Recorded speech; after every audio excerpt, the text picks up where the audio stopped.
talk about standing out at a craft fair. I don't mean running around in an inflatable Santa suit beating people over the head and telling them that they need to come to your booth, nor do I mean that you need to murder all of the other people so that you are king of sales. No, what I mean is standing out and having some kind of service or product that you can provide for people that is somewhat unique and special and adds that personalized touch. Hey, so what better than holiday ornaments? So I've been thinking about all the products that I want to offer this holiday season, and I decided, at least for me, since I'm recovering from my hip replacement, to just bounce over the whole Halloween and Thanksgiving thing and launch straight into Hanukkah and Christmas and Kwanzaa and any other holiday you might celebrate during that time period we lovingly call the holidays.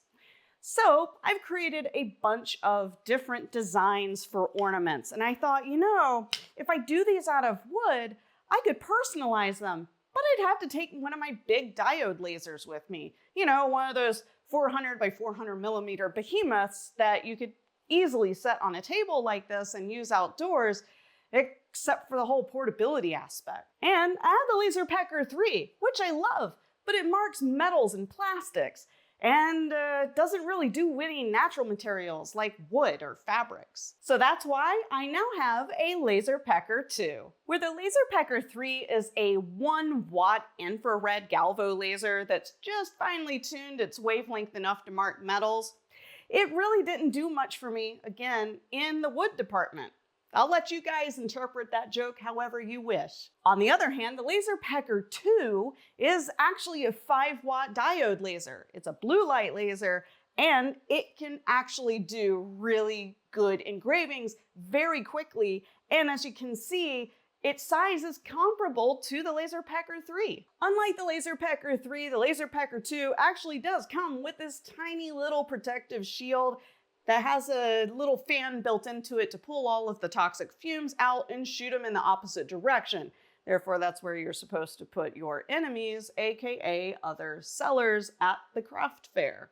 I'm just kidding, don't actually do that. Alternatively, you notice that this is a little small, does come with it, and that's awesome, but if you want to have protection for other people and you don't want to give them all sets of goggles to wear because hygiene, you can get this case, which is what I purchased for the LaserPecker2 initially, so other people can enjoy watching things getting burned. And then, of course, there's always the sexiest goggles in the world.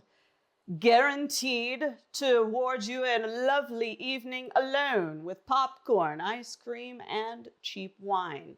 So ultimately, my plan isn't just to hang up a bunch of ornaments and sell them to any of the shoppers that are in the craft fair area. I also want to offer a limited edition series of blanks that can have their children's or grandchildren's names engraved on them. And what's better?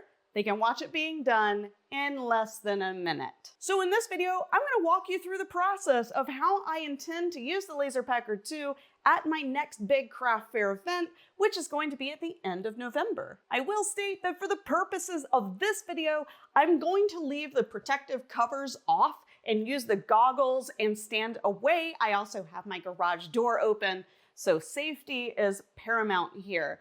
No one's going to get hurt, and I'm not going to die of smoke inhalation. The other thing I feel like is worth mentioning is I'm not going to be using my phone to drive the laser like I did with the LaserPecker2. You absolutely can do that. There is an app for that. It's the same one. They just connect using Bluetooth. So I'll be using my phone to record, and I'll be using the laptop and their desktop software to drive the laser. If you don't have numerous devices like me, that's fine. You can still use your phone or a tablet to drive everything, including your point of sale system. The app for the laser does not need to be at the front while it's running. You just need to be able to send the data to the laser to tell it to go, and then after that, you can switch back and forth between applications. Whatever you choose to take with you to drive the software and the laser is totally up to you, but one thing I will point out is I have noticed in all of my usage with the LaserPecker2 and 2 is that for some reason, it does seem to put out a more powerful beam if you're using the desktop application.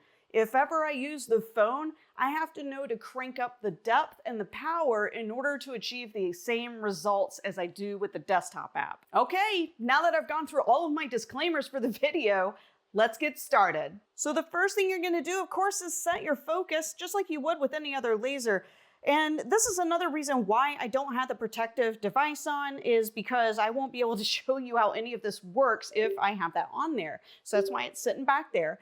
Now, on the LaserPecker2, there's a few different ways that you can focus. You can use the focus window here, and as long as the bottom here, this corner or that corner or the other two are touching here, you're going to be just fine, and that's your focus point. But if your item is super small, then you have to move it over to the corner to do all the focus, and it gets a little hairy. So this is good if it's a larger item, if you are holding this, because this whole top piece comes off. But yeah, I tend to not use this as much. What I do like to use, apart from measuring it with the ruler they give you, is right back here. There's this little hockey stick thing that you can drop down, and it'll help you determine if your focus is correct. So I just slide the object over so that it's going to be underneath it, and we can see like it's focused to like a really small amount. And I can use the app, or I can use the buttons on the side.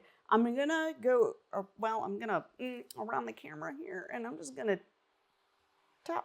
Where is it? Up there we go.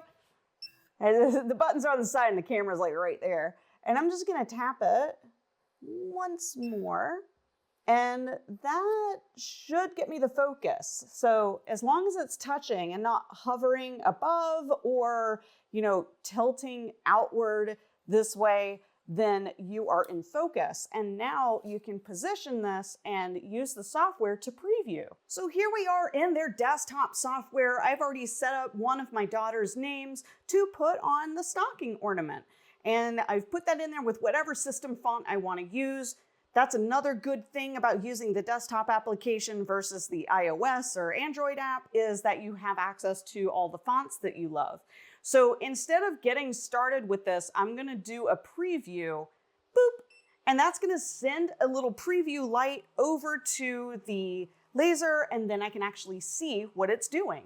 And here's the preview. Now, mind you, the recording is skipping some of the frames, so it can't actually see a solid square, but there is a solid square here, I swear. So this is why I really love these little Galvo lasers, is because I can actually position this exactly where I want it and preview the area that it's going to be engraving, and I don't end up messing up and accidentally engraving down here or on the steel table. When we're done with the preview, we can click Quit Preview and make changes, or we can go to the next step. I'm gonna quit preview real quick because I wanna show you the settings that I chose, and it's also important that you do your own test. My laser is not going to be the same laser that you get. There are going to be some differences in the power fluctuations, and so it's always best to do your own test and dial in your settings. However, my settings may be used as a good starting point. I went ahead and I started with their material for wood, which dialed in some really awesome default settings. However, in my tests, I found out it was a little too much power. So I ended up dropping it down to 30% power, 10% depth. I only need one pass, and I set it to 2K. It's also important to note that unlike the LaserPecker2, you can only go up to 2K resolution. So they have 1K, 1.3K, and 2K. The LaserPecker2 can go all the way up to 4K, but that is bonkers level of detail, specifically for metals and plastics. When you're ready to go, you press laser engraving, and it's going to send everything over to the machine, and you can watch it. I'm sending everything over here. I am wearing protective goggles while this is recording, but the big thing that I want you to know as a takeaway is that I'm not going to speed this up. There is no point in speeding this up. This is a finished ornament that has a lacquer over top of it right now, and it is engraving this in real time. So this is how fast it is. And your customers are going to be fascinated to watch this happen in real time. Now, mind that the protective goggles and the protective covers, all of those things, they do kind of take away the awesomeness of seeing that little light bounce around, but, you know, there's the trade-off of not getting, you know, your eyes burned out. And there we go. This is absolutely awesome. Look at that. I have a second ornament, so let's go ahead and engrave that for my other daughter, Olivia. So I'm going to change the height of this, so I have a smaller space to work with on this next one. That's just a design flaw that I need to work through. And of course, change the name to Olivia, spelled correctly, haha. And then I'm gonna just, you know, take this, and because the brim of the Santa hat has a bit of a curve, I'm gonna curve this up a little. So that doesn't look as awesome as I'd want it to look, so maybe a little more. And then you'll notice, like, well, the O and the L are right next to each other. I can change the kerning to basically spread it out a little if I want. And this could be a font thing too. You know, if you want, you can change what font you're using. Of course, I'm gonna just leave this one for the purpose of the video. And same thing as before, we're gonna go to preview it. And you see from the preview, I'm way out of my place. So I'm gonna move this up. And you see, I'm really, really close, but this is giving a bounding box. This is not necessarily giving you just the lettering or anything. So what you're seeing is the actual bounds. Even if there's a curve, maybe it's not gonna come over this way or that way. So I'm just gonna do the best that I can to get it centered in here so that it looks nice. There we go. And now I can hit go. All right, here we go. Safety goggles are on, and it is putting Olivia's name on the hat brim. I love this little ornament design. I do need to work on it a little bit to refine it, obviously, because the font size might be a little too small. I might need to just increase this whole ornament size in general, but I like that the back of it is this nice red acrylic, so the lights are gonna shine through, and then the front is just a natural wood brim that's been finished. And there we have Olivia's name right there on that ornament. I probably could have done a little better with sizing this and getting it in to take a little bit more space on the brim. Something I could have done was to test a little before on a scrap piece of wood and hold it up and get that sizing correct. The thing is, on the day of, I already plan to have a file with me, either notes on my phone or paper notes, I know, God forbid, that are gonna have all of the settings for each of the ornaments, what the fonts are, and what their sizes should be, min and max, so that I don't have to worry about anything at the craft fair. The other thing is I'm not gonna put it on a cloud drive, because what if I don't have solid internet access while I'm there? Now, before I peace out on this, let's put the year on the little pom-pom. So I'm gonna put the year on there on that pom-pom, and I thought that I had measured this correctly, but no, I didn't. It's huge. No, really, look at how huge that is. So the fun thing is, you can actually change the size of this to whatever you want, and the preview will update. So you can move this around in the application, and it's moving it also on the laser. See, look at it moving. Look at it, isn't that bonkers? So I don't even have to move the other thing. I can just move this around. Although I will say, unless you have like something locking this down, it's a little silly, but it's still kind of cool to have the option. I think I'm still gonna make it just a smidge smaller. I feel like I might accidentally go off table on this one, and I really don't want to do that.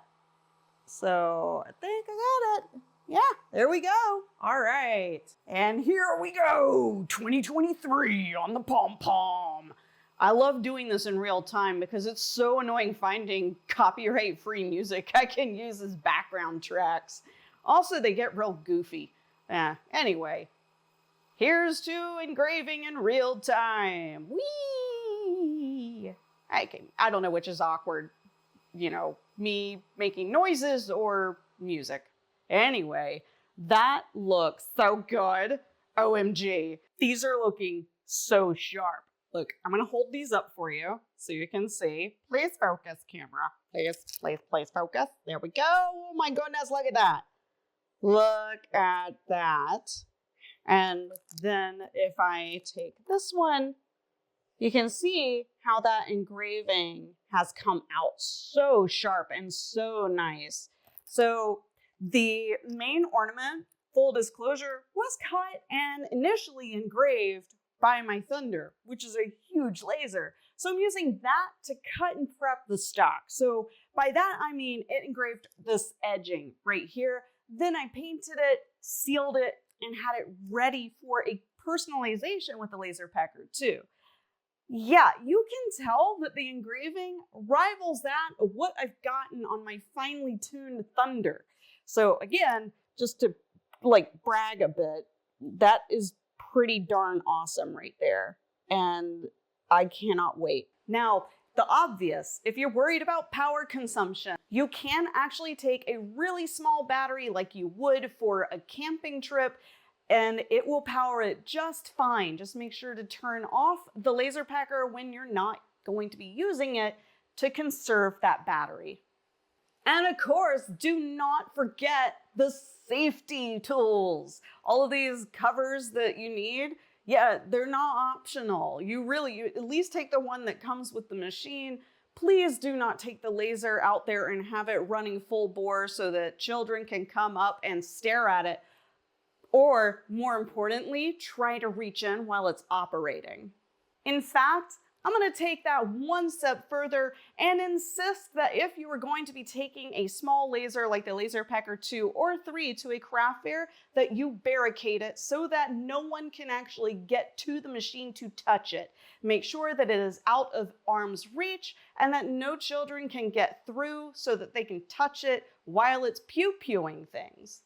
Now, you may have noticed I didn't spend a lot of time unboxing and going over every tiny feature of the LaserPecker2, and that's because there are so many reviews that are out there that I thought it would actually be best to give a practical use video to demonstrate why I love it and what I'm going to be doing with it to better my business and further those profits. I will, however, leave helpful links and information in the description of the video just below.